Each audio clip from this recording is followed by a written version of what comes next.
Hola, buenas tardes. Vamos a empezar con esta grabación del examen primero que hicimos del curso de los números reales, parte 1.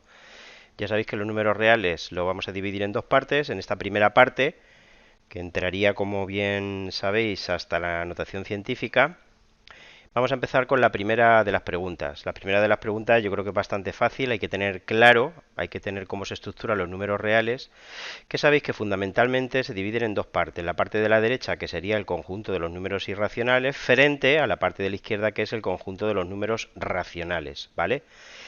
En la primera pregunta, en el apartado, a lo que nos piden es que describa cuáles son los números que se ubican en la zona Z2, en la zona de la derecha. Pues evidentemente los números que se ubican en la zona de la derecha pues son los números irracionales. Como me dice que los describa, tengo que poner cuáles son sus características. Y la primera característica a la que tendría que hacer mención es que son números reales que no son racionales, es decir, que no se pueden poner en forma de fracción de números enteros, y yo añadiría que en su expresión en forma decimal tienen infinitos decimales y estos infinitos decimales además son no periódicos, ¿vale? Eso es lo que yo pondría. En Z2 se ubican los números irracionales, que son aquellos que no pueden expresarse como fracción de números enteros, como hemos dicho, y en su expresión decimal tienen infinitos decimales no periódicos. En el apartado B me dice que describa ahora cuáles son los números que se ubicarían en la zona Z1. Pues evidentemente en la zona Z1 estarían los números racionales, parte de la derecha, pero ojo, que no están en la parte correspondiente a Z3, Z4,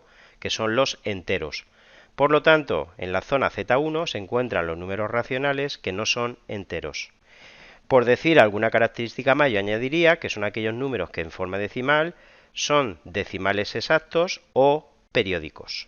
¿Vale? En el apartado C lo que me dan es una serie de números, me dan 4 números y tengo que decir pues de qué tipo son, que los clasifique, en qué parte caerían y en el caso importante de que sean racionales, que los represente, que los escriba mediante una fracción. El primero de ellos, el menos 3,18 periodo en el 8, pues evidentemente es un número racional que es no entero, veis que tiene parte decimal, y según lo que hemos dicho antes, pues no es irracional, porque para que fuese irracional tendría que tener infinitos decimales, cosa que sí cumple este número, pero ser no periódico, cosa que evidentemente no lo cumple. Caería por tanto en la zona Z1 y en este caso es bien sencillo encontrar una fracción que lo represente, ¿vale? El menos, como ya os he dicho muchas veces, que no os confunda, el menos lo coloco delante, simplemente me indica el signo, y para encontrar la fracción que se correspondería con el 3,18 periodo en el 8, pues ya sabéis lo que tengo que hacer. Al número que resulta de quitar la coma y el periodo, es decir, 318, le resto lo que hay antes del periodo, que sería 31, y todo ello lo divido entre tantos 9 como cifras tiene el periodo, que es una, y tantos ceros como como cifras hay entre donde empieza la parte decimal y donde empieza el periodo, en este caso un único dígito, una única cifra. Si hacéis la cuenta y simplificáis, eso os queda menos 287 noventavos. Y la zona en la que quería, como ya hemos dicho antes, es la zona de los números racionales, pero que no son enteros, Z1. El siguiente número es menos raíz de 9, ya también lo he dicho muchas veces, tened cuidado que hay una cierta inercia que cuando uno ve una raíz automáticamente diga que son irracionales. No es cierto, hay raíces como por ejemplo esa, que es una raíz que es entera, menos raíz de 9. La raíz de 9 vale 3, por lo tanto menos raíz de 9 sería y es menos 3, que por consiguiente pues es un número entero negativo, como veis. Por lo tanto, se ubicaría en la zona Z3, que es donde se encuentran los números enteros que son negativos, porque si fuese positivo sería natural y caería en la zona Z4, que no es el caso. Para escribirlo en forma de fracción, pues una fracción que me valdría sería, por ejemplo, pues menos 3 entre 1, evidentemente. ¿Vale? El siguiente número que veis ahí sería el 5,9 periodo en el 9, y este es un número que ya también lo hemos comentado en clase, que tiene su peligro. La primera inercia sería decir en principio que es parecido al primero que pusimos, es decir, que es un número periódico puro y que por consiguiente caería en la zona Z1. Pero sabéis que cuando este tipo de números uno lo pasa a su expresión en forma de fracción, se lleva una sorpresa, y la sorpresa que se lleva es que el 5,9 periodo en el 9, es decir, el 5,9999 así hasta el infinito, en realidad es el número 6, como podéis comprobar al pasarlo a su expresión en forma de división de números enteros. Por consiguiente, el 5,9 periodo es un número natural, ¿vale? Que caería por tanto en la zona Z4, ¿vale? Y el último de los números, pues el raíz de menos 9, pues es un número que no es real. ¿Por qué es un número que no es real? Pues porque no existe en el conjunto de los números reales ningún número que multiplicado por el mismo nos dé menos 9. Enseguida uno piensa, pues el menos 3, no. Menos 3 por menos 3, pues sería 9, no sería menos 9. Por tanto, al no existir, pues se ubicaría fuera del conjunto de los números reales, en lo que llamamos la zona Z5. Y ese sería el primer ejercicio. Vale. Vamos a pasar ahora al segundo ejercicio, en el cual pues lo que se trata es que seáis capaces de identificar el conjunto o los conjuntos, porque en algún caso vamos a ver que son los de números reales que cumplen cada una de esas dos condiciones y expresarlo de las tres formas posibles que hemos aprendido. Bien en forma gráfica, bien en forma de intervalo o intervalos y bien en forma de conjunto y o conjuntos. Vamos a empezar por el apartado A, que es bastante fácil. Sabéis que la manera de abordar o de resolver este tipo de problemas es automáticamente empezar dibujando el 5 y el menor 5. El motivo de dibujar el 5 y el menos 5 es porque el valor absoluto se comporta igual que con un número que con el contrario, que con el opuesto. Y fijaros que aquí x mayor o igual que 5 me obliga a irme hacia la derecha por encima de, como queréis decirlo, del 5. En la parte contraria, al tratarse de un valor absoluto, tengo que hacer exactamente lo mismo, pero de forma simétrica. Si aquí marco o me voy o señalo, como quiera decirlo, del 5 en adelante, aquí marco del menos 5 hacia atrás. Aquí en estos dos tramos es donde se tendría que encontrar x para ser solución de lo que estoy buscando. Ya lo tendría de forma gráfica. Lo único que hago ahora es escribirlo en forma de conjunto, que en forma de intervalo, perdón, desde menos infinito hasta menos 5 incluido, corchete, unión desde 5 incluido, corchete, hasta el infinito. Y en forma de conjuntos, pues evidentemente tendría dos partes. En forma de conjuntos es simplemente escribir de una manera simbólica lo que uno ve aquí. En esta parte, para que el número cumpla o esté en este trozo, tiene que ser, en relación con el menor 5, pues menor o igual. Y esto es lo que escribo aquí. Mientras que en la segunda parte, pues lo que tiene que cumplir es que el número sea mayor o igual que 5. El apartado B es un poquito más complicado, pero si entendisteis el anterior, pues en esencia es bastante igual. Iba a decir igual, pero no es cierto. Tiene un punto más de complicación. En este caso, la manera de empezar es exactamente la misma. Marco aquí el número 10 y el número menos 10. Y en este caso lo que tiene que encontrarse por detrás del 10, y por encima del menos 10, por lo que dijimos antes, el valor absoluto se comporta igual en la parte de la derecha que en la parte de la izquierda de forma simétrica. Entonces lo que tiene que encontrarse en este caso entre menos 10 y 10, fijaros, menor que 10 por debajo, antes ponía mayor o igual, era por encima, pues tiene que ser, cuidado que no es x. Quien tiene que estar entre esos dos valores es 3x menos 2. Vale. En este caso lo que haría es escribir mediante dos inecuaciones lo que aquí veo, y lo que aquí veo es pues que 3x menos 2 tiene que estar, recordad como yo siempre os digo muchas veces que somos de cultura cristiana, nosotros vamos de izquierda a derecha. Menos 10 tiene que ser menor que 3x menos 2 y 3x menos 2 tiene que ser menor que 10, como si fuese un bocadillo o un sándwich. 3x menos 2 tiene que estar entre esos dos valores. Para resolver esa inecuación, pues lo que tendría que hacer es despejar la x, conseguir, fijaros lo que aparece al final, que la x esté sola. ¿Qué tendría que hacer para quitar el 2 que está restando? Pues en las tres partes de la inecuación, tener en cuenta que una inecuación es igual que una ecuación, es como una pesa, como hubiese tres balanzas, para que se mantenga el equilibrio, lo que haga en una parte lo tengo que mantener en la otra. Pues en las tres partes lo que hago es lo contrario de restar 2, sumar 2. ¿Qué me quedaría a la izquierda si sumo 2? Pues menos 10 más 2, que es pues menos 8. ¿Qué me queda en la parte del medio? Pues 3x menos 2 más 2, que sería 3x, porque menos 2 más 2 sería 0 y 3x más 0 es 3x. Precisamente por ese motivo sumo 2. Y en la parte de la derecha, en la balanza de la derecha, 10 más 2, que son 12. Perfecto. ¿Qué haría ahora para quitar el 3 este que está delante y por tanto multiplicando? Pues ponerlo debajo o dividiendo, que es decir lo mismo. Dividiría las tres partes entre 3. ¿Qué me quedaría? Pues menos 8 entre 3, menos 8 tercios, menor que 3x entre 3, pues 3x entre 3, como 3 entre 3 es 1, pues sería una x.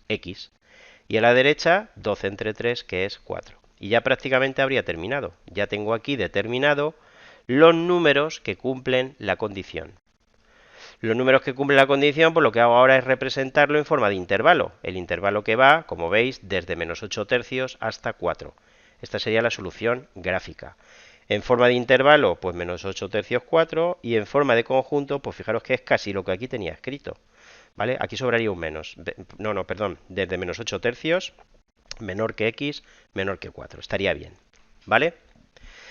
Vamos a ver ahora el problema 3. Dice que utilizando las propiedades de las potencias, que reduzcamos cada una de las tres expresiones. Va en orden de dificultad, yo creo que creciente. Vamos a empezar por el a, que es bastante fácil. Lo primero que tengo que hacer es quitar los paréntesis, que fijaros que en ambos casos es hacer la potencia de una potencia, que por las propiedades de las potencias sabéis que se hace multiplicando los exponentes. Pues eso es lo primero que hago. A cuadrado elevado a menos 1, pues a elevado a menos 2, y abajo a elevado a menos 3 y a su vez elevado a menos 1 sería a elevado, cuidado, menos 3 por menos 1. Menos por menos es más, a elevado a 3. Todas las demás potencias de momento las dejo igual. Tanto arriba como abajo, fijaros que lo que tengo es multiplicación de potencias de la misma base. Sabéis que para multiplicar potencias de la misma base, pues se suman los exponentes. ¿Qué tendría que hacer? Pues como tengo que sumar números positivos y números negativos, primero contabilizo o agrupo los positivos, que en el caso de arriba veis que es 4, y en el caso de los negativos, 3 y 2, que sería 5. 4 menos 5. 4 menos 5, pues evidentemente gana en negativo por 1, menos 1, a elevado a menos 1. En el caso del denominador, pues el positivo, digo él porque solamente hay uno, sería 3, y los dos negativos que suman 5, 4 y 1, 5. Sería entonces 3 menos 5, pues igual que arriba gana en negativo por 2. Y tened cuidado en este último paso, que es el más peligroso, porque para dividir potencias de la misma base tengo que restar los exponentes. Por tanto, al exponente de arriba, que es menos 1, le tengo que restar el de abajo, que no es 2. El de abajo es menos 2. Sería, por tanto, menos 1 menos menos, es decir, más, menos 1 más 2, que sería 1. A elevado a 1, que es A. Ese sería el resultado del primer ejercicio. En el apartado B se añade la dificultad de que, como veis, ya no todas las bases son iguales. En un problema en el que hay diferentes bases, lo primero que voy a hacer siempre es descomponer en factores. Aquellos que evidentemente se puedan descomponer, es decir, que no se trate de números primos. Por ejemplo, el 2, que es la base de la primera potencia, no la puedo descomponer, es un número primo, pero el 12 sí que se puede descomponer. El 12, como bien sabéis, es 2 al cuadrado, 4 por 3. 2 al cuadrado por 3, como podéis ver con la calculadora. La siguiente potencia, 3, es un número primo que no puedo descomponer. El 4 sí, que está en el denominador en la primera de las potencias, 2 al cuadrado. El 18 descompuesto es 2 por 3 al cuadrado, 2 por 9, 2 por 3 al cuadrado. Y el 9, 3 al cuadrado. Lo siguiente que haría una vez que ya he descompuesto todas las bases es realizar, quitando los paréntesis, las potencias de las potencias. En el caso de la primera tengo que elevar a menos 1, ¿cuál? ¿2 al cuadrado o 3? Pues la respuesta es las dos, tanto 2 al cuadrado como 3.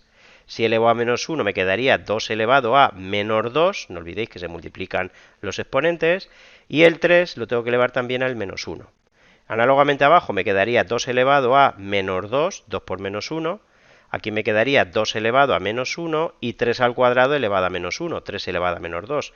Y la última, 3 elevado a menos 8. Vale, tened cuidado ahora que tanto arriba como abajo me encuentro con potencias de diferentes bases. Por tanto, solamente puedo multiplicar las que tengan las mismas bases, tal y como hemos dicho en el apartado A, sumando los exponentes.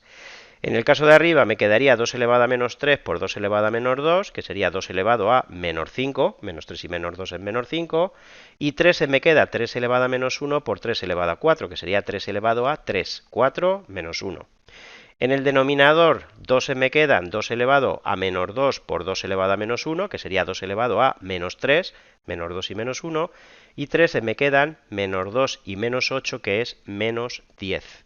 Por último, divido las potencias de la misma base, empezando por los doses, me quedaría 2 elevado a menos 5 menos menos, cuida con eso, que sería más, menos 5 menos menos, es decir, más 3, 2 elevado a menos 2, y 3 me quedan 3 menos menos, 3 más 10, 3, 13. Por lo tanto, me quedaría 2 elevado a menos 2 por 3 elevado a 13. Se podría dejar igual, o aquella que tiene el exponente negativo, invertirla, o lo que es lo mismo, ponerla en el denominador, ponerla dividiendo. 3 elevado a 13 entre 2 elevado a 2. La siguiente añade la dificultad de que fijaros que hay bases que son negativas. En concreto, aquí me aparece el menos 3, aquí también me aparece el menos 3, aquí también me aparece el menos 3 y aquí también me aparece el menos 3. Bases negativas. Cuando en una potencia la base es negativa, dependiendo de que el exponente sea par o sea impar, por la regla de los signos, la potencia va a dar lugar a un número positivo o a un número negativo. Y eso es lo que os he ido indicando. En realidad, he señalado el signo de todas las potencias. Por ejemplo, 3 elevado a menos 1. Tened cuidado que 3 elevado a menos 1 no es menos 3, que a alguno se le pasa por la cabeza. Cuando una potencia tiene el exponente negativo, la acabamos de decir aquí con el 2 elevado a menos 2, se invierte. Es decir, que 3 elevado a menos 1 sería 1 entre 3 elevado a 1, un tercio. En relación con lo que estoy pensando ahora, un tercio, pues el signo sería positivo. Cuidado con eso. La del medio, pues lo que tengo que darme cuenta es si el exponente es par o es impar. Como el exponente es impar, el resultado por la regla de los signos me va a dar lugar a un número negativo. Esta va a ser negativa. La última del numerador, menos 3 elevado a menos 2. Como este número es par, pues el resultado de la potencia va a ser un número positivo.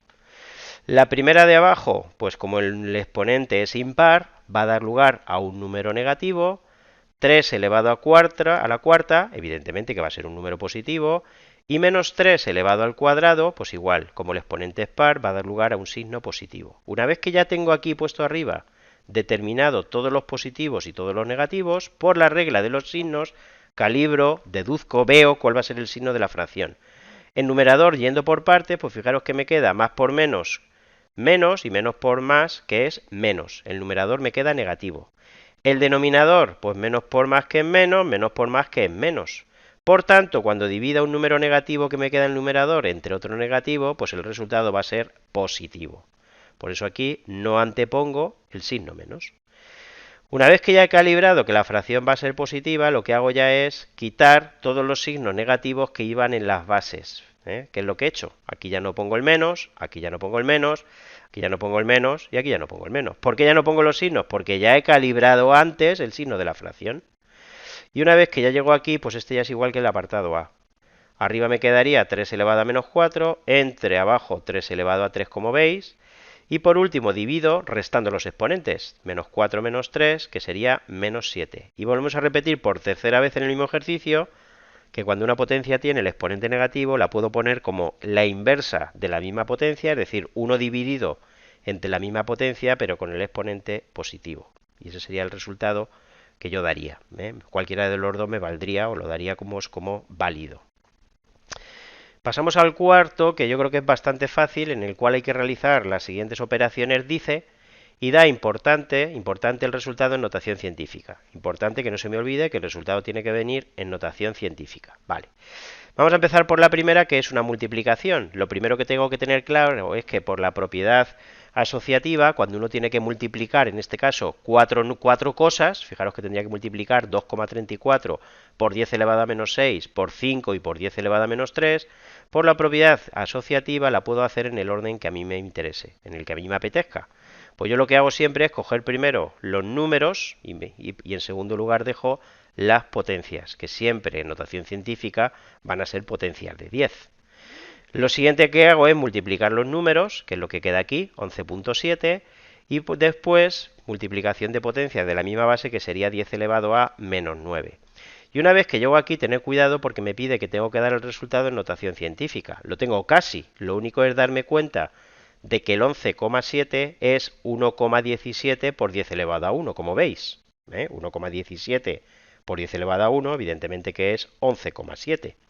Por lo tanto, si donde pone aquí 11,7 pusiese o me imaginase 1,17 por 10 elevado a 1, me quedaría, y de hecho me queda, 1,17 por 10 elevado a 1 por 10 elevado a menos 9. Y fijaros que 10 elevado a 1 por 10 elevado a menos 9, multiplicación de potencia de la misma base, se suman los exponentes. 10 elevado a menos 8. Tened cuidado que mucha gente en el examen me puso aquí 10 elevado a menos 10. No, 10 elevado a menos 8. En el apartado B, pues es una división. ¿Qué hago? Pues casi lo mismo que os dije arriba. Cuando tenga que dividir, primero divido los números, el 2 entre el 4, y después divido las potencias. 2 entre 4, que sería 0,5, y 10 elevado a menos 6 entre 10 elevado a 3, se restan los exponentes, 10 elevado a menos 6 menos 3, que es menos 9. Igual que ocurría antes, me di cuenta de que el 0,5 es lo mismo que 5 por 10 elevado a menos 1, como veis. 5 por 10 elevado a menos 1 es 0,5. Por lo tanto, esto lo escribo como 5 por 10 elevado a menos 1 por 10 elevado a menos 9, que es 10 elevado a menos 10. ¿vale? ¿Entendéis? Hay gente que esto es capaz de hacerlo de cabeza, el que no lo ve que lo escriba debajo o al lado, como queráis.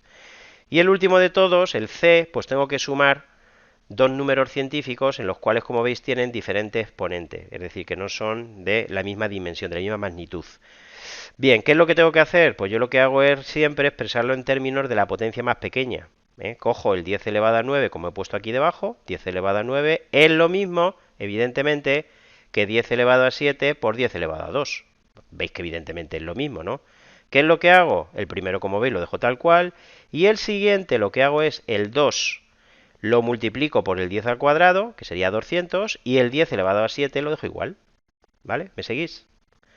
De esa manera ya tendría los dos números con el mismo exponente, 10 elevado a 7, y es como si tuviese que sumar ahora sillas y cabras. ¿Vale? Al principio tenía, perdón, sillas 10 elevado a 7 y cabras 10 elevado a 9, no las puedo sumar, pero ahora he conseguido transformarlo todo en sillas 10 elevado a 7. Ahora ya sí que las puedo sumar. Sería 203,1 por 10 elevado a 7. Esas son las veces que tengo 10 elevado a 7. ¿Qué hago ahora una vez que llego aquí? Pues lo mismo que hice en los dos anteriores. El 203,1 ponerlo como 2,031 por 10 al cuadrado. Pensadlo si queréis al revés, lo entendéis, ¿no? Por lo tanto, el número sería 2,031 por 10 al cuadrado y por 10 elevado a 7, es decir, por 10 elevado a 9. Vale. Vamos a pasar ahora al quinto, en el cual yo creo que es bastante simple, ¿no? Se trata de completar una tabla que recoge pues, las indicaciones que da un médico a diferentes pacientes sobre la cantidad de vitamina D que ha de ingerir diariamente. Se trata fundamentalmente de que seáis capaces de trasladar una información en relación a una información dada en el lenguaje usual, lo que aparece a la izquierda, en una información sintetizada o representada, como se hace en matemáticas, parte de la derecha en forma de intervalo, ¿no? Bueno, ha de tomar diariamente más de 18 unidades y como máximo 30, ¿no? Pues hombre, yo creo que está claro que tiene que tomar. ¿Cuánto tiene que tomar? Pues el intervalo que va entre 18 y 30 con un matiz. Fíjate que te dice más de 18. Por lo tanto, el 18 no va incluido. Y como dice como máximo 30, pues fijaros que el 30 sí va incluido. Ese es el matiz. Entre 18 y 30. Pero el 18 no va incluido, por eso me dice más de 18. Y el 30 sí está incluido, por eso me dice hasta, como máximo. Dos formas de decir lo mismo. El apartado B, pues el apartado B en el lenguaje usual se dice que ha de tomar diariamente entre 16 y 45, ¿vale? Alguno en el examen puso al menos 16, como máximo 45. Muy bien, me valdría también, ¿eh? Pero en el lenguaje usual se suele ser más sintético y expresarlo de esa manera, entre 16 y 45. Eso es lo que tiene que tomar usted. El siguiente, como me dice que tiene que tomar al menos 40 unidades, como mínimo 40 unidades, pues tendrá que tomar desde 40 en adelante. 40, 40,5, 42, como mínimo 40. Y la última de tomar diariamente más de 15, pues también sería de 15 en adelante con el mismo matiz. El 15 no me vale, tiene que ser más de 15. Vale. En el séptimo, bueno, pues es un problema. Un problema yo creo que bastante simple, ¿no? Me dice que la distancia que hay, bueno, me dice que la estrella Alfa Centauro está a 4,3 años luz de la Tierra. En el apartado A me dice que expresa en kilómetros la distancia que habría que hacer para hacer un viaje entre la Tierra y Alfa Centauro. ¿Vale? Fijaros que acabo de leerlo arriba, pues la distancia son 4,3 años luz. Para hacer el apartado A, que enseguida lo vamos a hacer, no tiene ningún problema. Se trata simplemente de pasar esa distancia a años luz.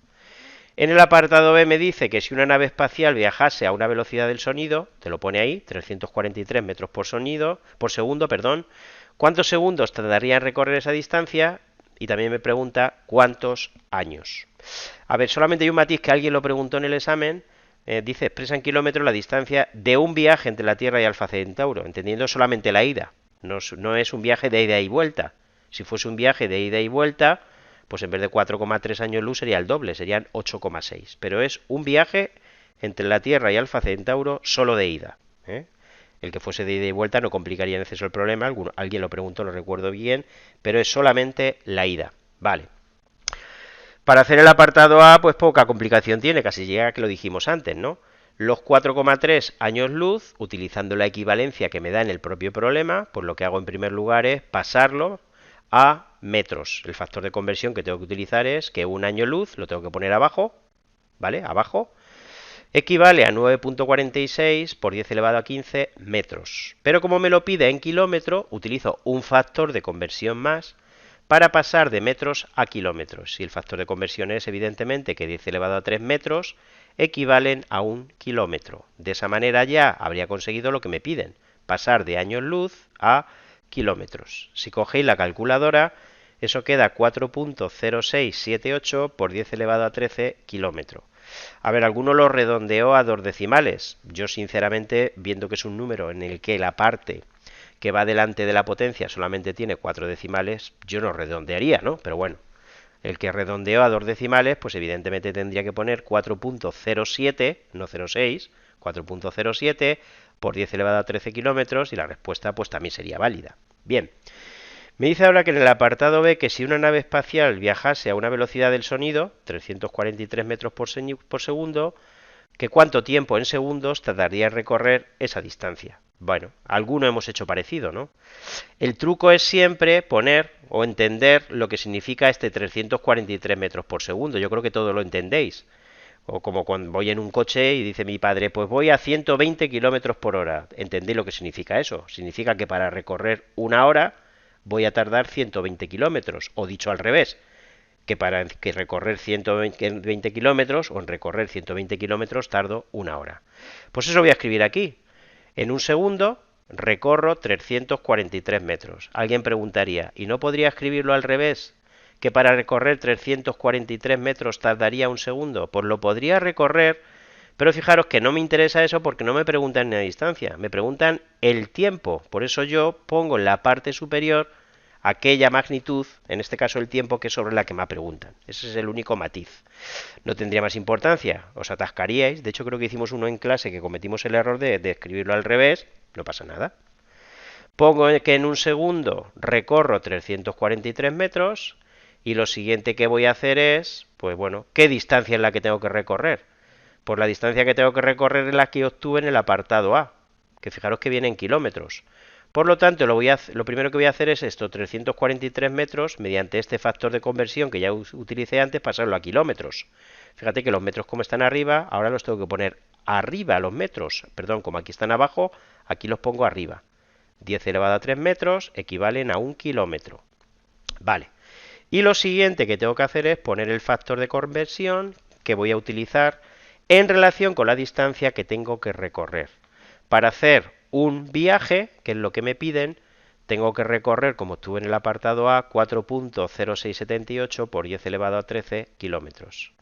Si fuese ida y vuelta, donde aquí pone un viaje, pues tendría que poner 2.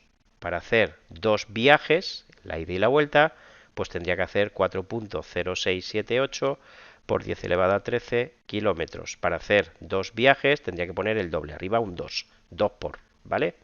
No es el caso. Me queda entonces, cogiendo la calculadora, a mí me queda eso, 1,186 por 10 elevado a 14 segundos. Y ahora lo que me preguntan es, pues que cuántos años son. Se trata fundamentalmente de que te hagas una idea de la magnitud de la unidad que me sale. Me queda 1,186 por 10 elevado a 14 segundos, pues a uno le preguntarían, ¿eso es mucho o es poco? Diría, pues hombre, es mucho, ¿no? Muchos segundos, pero muchos segundos, yo qué sé, vamos a movernos a una unidad en la cual yo me defiendo o soy capaz de calibrar. Si lo pasas a años, que es el factor de conversión que aquí te da, pues fijaros que lo que me queda es 3,76 por 10 elevado a 6 años. Y aquí ya sí que es fácil darse cuenta de que lo que me sale es una burrada de tiempo. Me sale 3,76 millones, 10 elevado a 6 millones de años.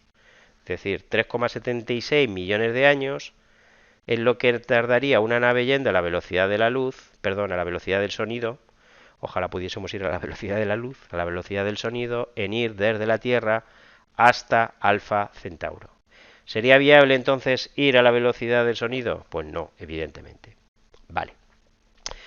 Y el séptimo, que es creo que hasta lo hemos hecho en clase exactamente igual, Me dice que se ha descubierto, se sabe, como quieras decirlo, que el diámetro de la Vía Láctea es de unos 200.000 años luz. Se sabe que esta galaxia posee alrededor de 150.000 millones de estrellas, bastantes como veis también. Considerando que la Vía Láctea tiene forma de disco, lo que me preguntan es cuál es el espacio en kilómetros cuadrados que le corresponde a cada estrella por término medio. Seguramente no todas las estrellas tendrán el mismo espacio de zona de influencia, pero por término medio, pues evidentemente tendré que dividir la superficie de la Vía Láctea entre tantas estrellas hay en la Vía Láctea. Vale. Bueno, pues aquí está el problema. Lo primero que tengo que tener claro es que la Vía Láctea, como me dice en el enunciado, tiene forma de disco, efectivamente es así, y que su diámetro, no confundir con el radio, es de unos 200.000 años luz. Automáticamente, si el diámetro es de 200.000 años de luz, el radio, es decir, lo que hay desde el centro hasta cualesquiera de sus extremos, pues sería la mitad, sería 100.000 años luz. Y ese radio lo que voy a hacer es pasarlo a kilómetros utilizando el factor de conversión que ya hemos utilizado en el problema anterior. Esos 100.000 años luz, utilizando este factor de conversión, lo pasaría a metros, con el siguiente lo pasaría a kilómetros, y eso me quedaría que son 9,46 por 10 elevado a 17 kilómetros. Ese sería el radio de la Vía Láctea en kilómetros. ¿Qué voy a hacer ahora? Pues calcular toda la superficie de la Vía Láctea, utilizando la fórmula de la superficie del círculo, no confundir la longitud, que sería el borde, con la superficie, lo que cabe dentro, el espacio que hay dentro, pues la superficie del círculo, la superficie de la Vía Láctea en este caso sería pi por su radio al cuadrado. Pi por el radio, que lo recupero de lo que hice anteriormente, y haciendo la cuenta eso te queda 2,81 por 10 elevado a 36 kilómetros cuadrados. Una vez que ya tengo la superficie de la Vía Láctea, para calcular el espacio correspondiente a cada estrella tendría que dividir ese espacio, esa superficie, entre tantas estrellas hay. Cojo el espacio, lo recupero de lo que hice anteriormente, 2,81 por 10 elevado a 36 kilómetros cuadrados, entre las estrellas que hay. Fijaros que son 150.000, pero no 150.000 estrellas, 150.000 millones. Es decir, 150.000 millones por 10 elevado a 6. Cuidado con eso, que hubo gente que se equivocó, se comió el 10 elevado a 6. Cada vez que yo oigo millones, sé que la unidad a la que se están refiriendo, en este caso las estrellas, las tengo que multiplicar por 10 elevado a 6. Bueno, lo siguiente ya es cogerse la calculadora y la cuenta que sale es 1,87 por 10 elevado a 25 kilómetros cuadrados por estrella. Esa sería la superficie, el espacio que le tocaría a cada una de ellas por término medio. Y esto ha sido todo. Le echáis un ojo, lo veis, lo miráis. Ya os he dicho que alguno de ellos haremos después en clase antes del siguiente examen. Si tenéis alguna duda, algo que no veis, algo de lo que discrepéis, pues me lo decís, ¿vale? Venga, pues muchas gracias. Adiós.